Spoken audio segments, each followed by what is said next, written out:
Find a flask, we're playing fast and loose. And all that jazz. Right up here is where I store the juice.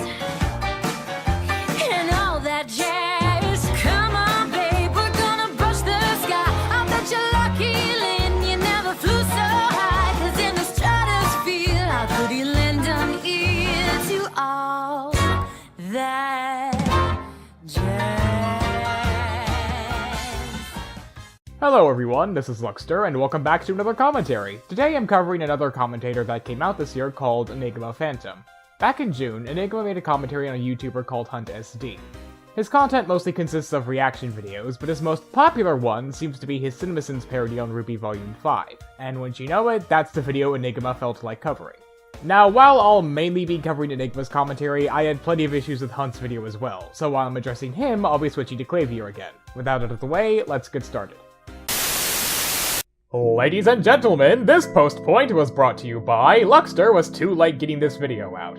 So at this point in the video, I was going to talk about my problems with Enigma Phantom's intro and the various other production issues that were present throughout this commentary. But while I was recording this video, Enigma Phantom uploaded the second part of his Dylan Thomas commentary, and wouldn't you know it, most of my problems that were present here got fixed there. So, if you're wondering why I'm not saying anything about blatant production issues, it's because the ones I'm ignoring are either unimportant to his arguments or have already been resolved in his later works. That said, there are still a couple issues here that persist in that video as well, so I'll get to those in due time. Anyways, now we can start the video.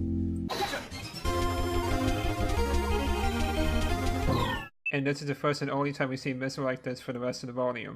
Volume 5 consisted of a lot of conversations, involving stuff that the general public doesn't and shouldn't know about. So why would they be having this conversation out on the street? Having it in their room would overall be a little safer.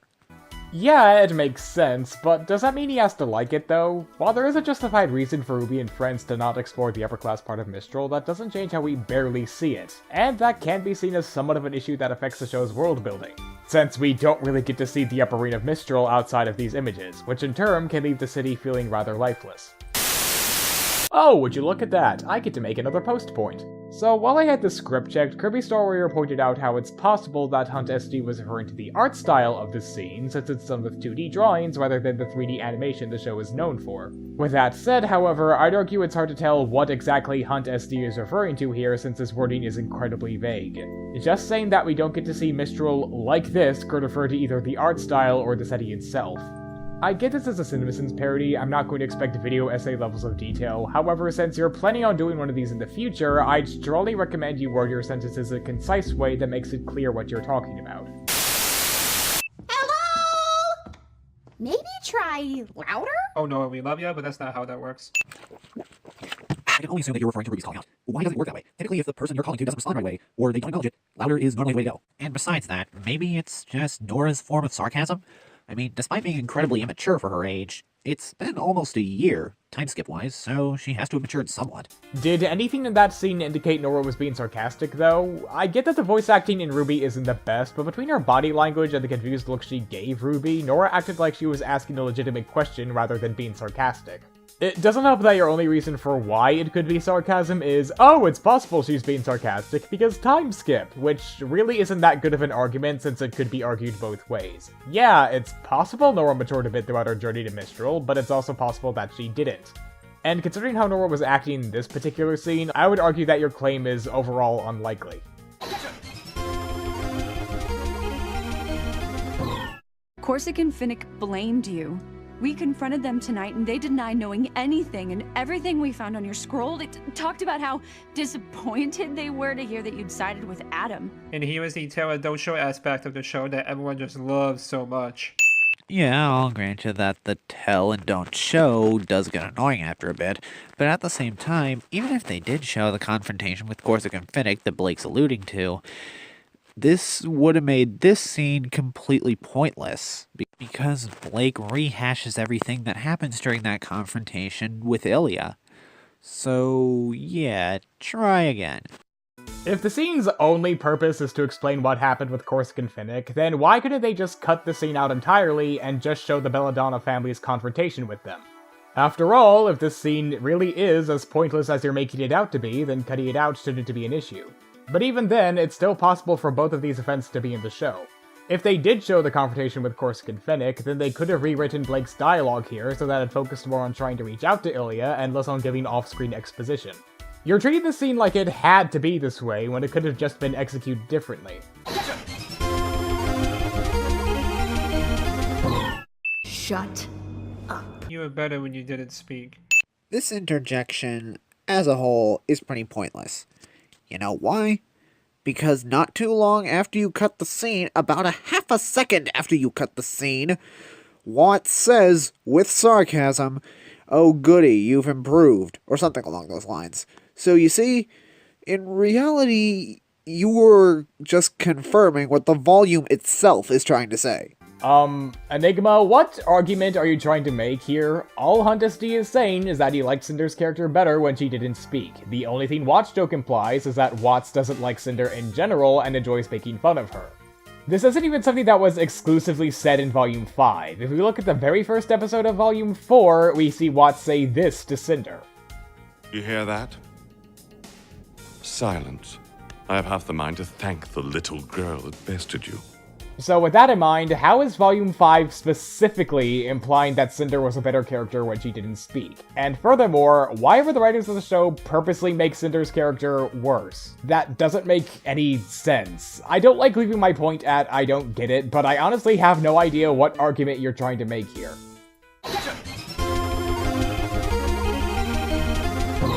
And you should be grateful your punishment wasn't more severe. Correction, you should be grateful I wrote the script, so now I won't kill you.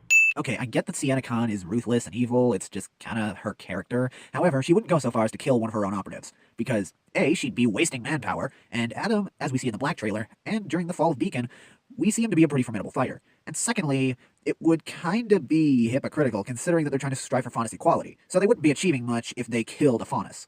These are quite a lot of assumptions you're making about Sienna's character, considering that this was the first and only time we've actually seen Sienna Khan at this point. What makes you so sure that she wouldn't kill an ally who was too dangerous to keep around? How do you know that she wouldn't try to kill a Faunus that was standing in her way? For all we know, she could be perfectly okay with doing both of these things, since we barely know anything about her at this point. Do you have any proof that she wouldn't do these things? Because if there are scenes that show Sienna would be unwilling to kill a rogue ally or any Faunus in general, you never bring that up in your commentary. In fact, when we were watching this particular scene, I found proof that she would be willing to do both of these things. Brought a human to this location? You should hear what he has to say. This is grounds for execution. Oh, would you look at that? Apparently she is willing to execute her own followers if they go too far. So, not only is your argument based on an assumption without any proof to back it up, but it's an assumption that happens to be incorrect as well. What do you think? I think we just hit the jackpot. Cliffhangers, that's something we also see a lot. Forgive me if I assume that you're talking out of your rectal passage, because, frankly, where's your proof? And in all of my research for this commentary, the only time I could definitively say that there was a cliffhanger was that time in Volume 2 where we weren't sure how Ruby would react to Penny being a robot. Take another elaboration drink, folks! You are asking for way too much detail here. When Huntus D says, we see a lot of cliffhangers in a video that's meant to point out the problems in Ruby Volume 5, that heavily implies that this volume has a lot of cliffhangers. But Luckster, he should have shown proof that they were cliffhangers. You mean like what he does later in the video, where Huntus D adds another sin for an episode ending with a cliffhanger? And this cliffhanger would be followed by another cliffhanger, making this cliffhanger entirely pointless. Granted, he could have shown more context from that clip, but that is still proof of the volume having cliffhangers. I see. Well, sayonara. Speaking of which, I'm confused by what you mean by, oh, the show doesn't have that many cliffhangers. A cliffhanger is defined as an ending to an episode of a serial drama that leaves the viewer in suspense, and Volume 5's got plenty of those. Chapter 5 ends with the White Fang planning a coup against the Belladonna family, along with introducing an assassin called Yuma, thus leaving us wondering what this new character will do, and how the White Fang will go about their plan to assassinate the Belladonna family. Chapter 7 ends with Cinder telling Emerald to attack the bandits guarding Raven's camp. This leaves the audience in suspense because it hypes up the possibility of a fight between Cinder's crew and Raven's bandits, and thus keeps the audience guessing on how that fight might turn out. Also, keep this scene in mind because it'll be coming back again later. Chapter 11 ends with Wise getting impaled, leaving the audience wondering whether or not she'll survive next episode. Chapter 12 ends with Cinder betraying the bandits, along with a plot twist of Raven being the actual Spring Maiden. This puts up a fight between two maidens and leaving the audience in suspense in regards to who the victor will be, since both of them are evenly matched. And Chapter 13 ends with Raven killing Cinder and Yang arriving on the scene to get the Spring Relic. Considering that Yang and Raven have a very strained relationship, it's hard to tell where this conversation would have went, thus leaving the audience wondering how they would interact. So, if we take these 5 examples I brought up and the 2 examples shown in Hunt's video, this leaves a total of 7 cliffhangers so far. Keep in mind, Volume 5 has only 14 episodes, so at least half of this volume ends in a cliffhanger, so your claim that the only other time the show had a cliffhanger was back in Volume 2 is very incorrect. Your chieftain needs you! Your people need you! Please, join the fight and help us save Haven Academy! Did you really think this is going to work after what happened?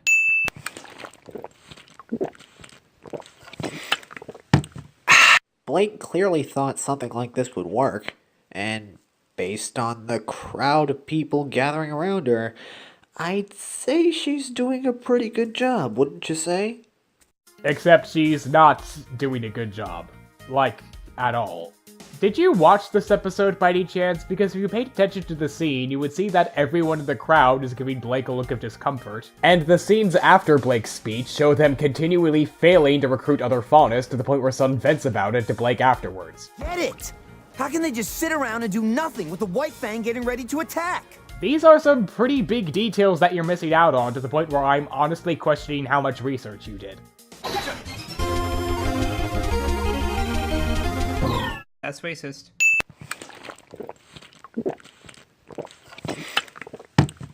How is this racist? At all. Crow's just opening a door that slides sideways in a traditional Asian fashion. Like, is the door opening sideways and the design of the door racist? Even CinemaSins has a better reason for saying stuff like this. How is this scene racist, you ask? I don't know, maybe due to the sign right next to the door that says no faunus allowed? And since the faunus are considered a race in RWBY, then excluding faunus from drinking establishments would be pretty racist.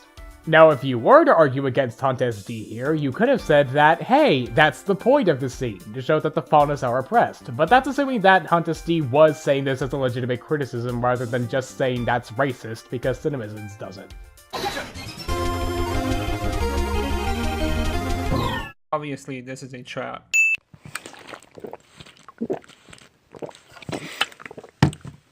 Alright, listen here, Hunt sitting duck. The only thing that even points to this being a trap is the fact that this is from Ilya, which is also a double-edged sword because Ilya has been established to be something of an anti-villain.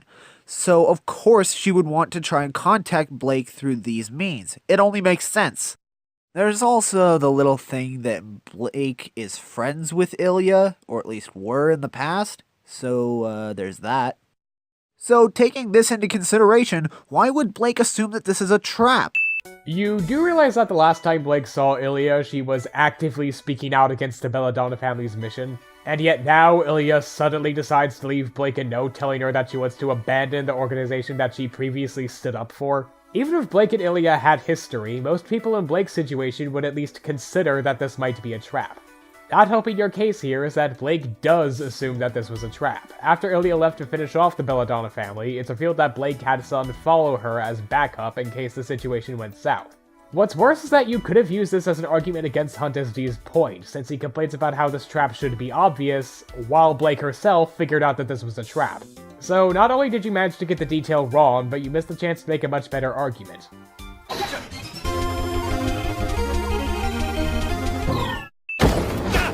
Seriously? One shot takes you out? Well, yeah. Even taking aura into consideration, aura will only do so much. A bullet will still kill you. So, yeah, get hicked. I might have been able to buy this argument if it wasn't shown that Aura had the power to protect against a lot of things, such as Wise not getting cut in half by a chainsaw in Volume 2, Flynn getting thrown into an erupting geyser and coming out still being able to fight in Volume 3, Yang getting slammed to a concrete pillar and still being able to fight in Volume 2, and many, many more examples to come. In comparison, a Menagerie guard getting knocked out by one bullet does look kind of lame. What, you actually thought this was going to be a fight? Nah, we just get to hear them rambling instead. First off, no, there wouldn't be a fight, because Cinder came there to negotiate, not to fight. I'm kind of torn on this point. On one hand, Enigma seems to be forgetting that episode 7 ended with Cinder and her associates brute forcing their way into Raven's camp. Yes, they did come there to negotiate, however, the way the scene was framed does build up the possibility of a fight scene. So with this in mind, one could understand why Hunt SD would be disappointed, because the ending of episode 7 did imply that there might have been a fight. But on the other hand, Hunt SD never showed the ending of chapter 7, so anyone who hasn't watched Ruby Volume 5 wouldn't know what he was talking about here. But at the same time, Enigma isn't arguing Hunt SD's lack of context, he's trying to argue that Cinder was just there to negotiate, while ignoring how they used violence to get into the camp in the first place.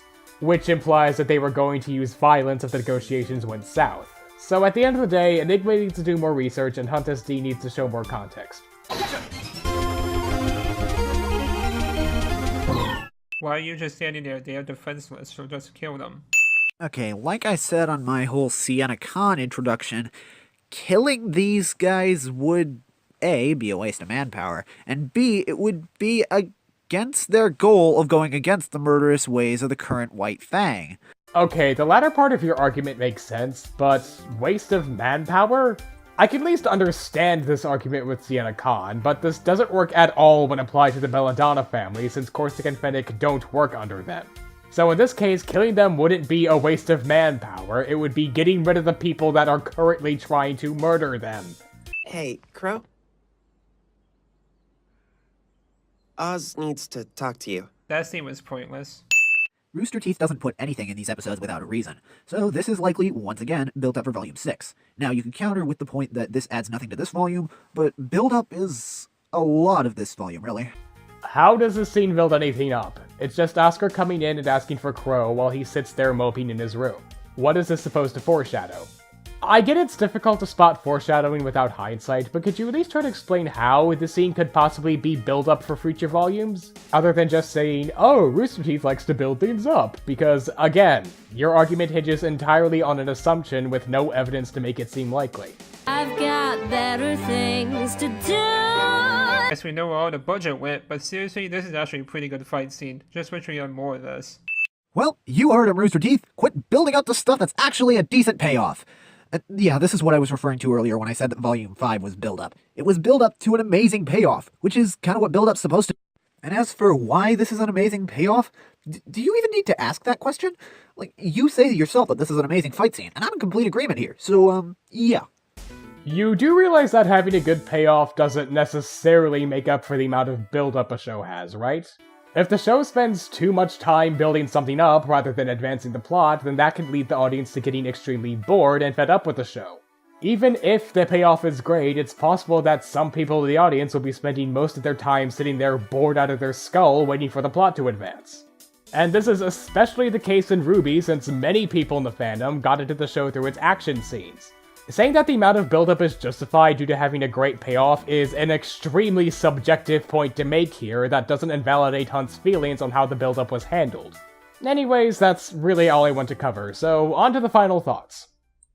Now, Enigma, before I get into my criticisms, I do want to give you some credit where credit is due. Your comedic delivery has improved a lot from your Hoodlum's crafty commentary, and while I have my own issues with your Dylan Thomas commentary, your production values have certainly gotten better there as well. However, while I could say that you've improved in some areas, you still have a long way to go. Given how many details you've gotten wrong about Ruby, I'm getting the impression you didn't do much research before making this video. From your description, I could see that you browsed the wiki, but did you even try rewatching some of the episodes that were relevant to the points you were trying to make? If not, then I would recommend doing that for any future commentaries about critiquing a TV show, since that will give you some more context on what happened during the show than what the wiki is providing. And to be clear, no, I'm not saying that you need to rewatch the show in full, just the scenes that are relevant to the points you're trying to make. Also, if you're going to use an assumption for your argument, make sure that you bring up some evidence to back it up, because a lot of your arguments amounted to, well, it could be this, which in of itself isn't a substantial argument, and only really works if you're trying to play devil's advocate. Anyway, this has been Luckster, and I hope you all enjoyed this commentary.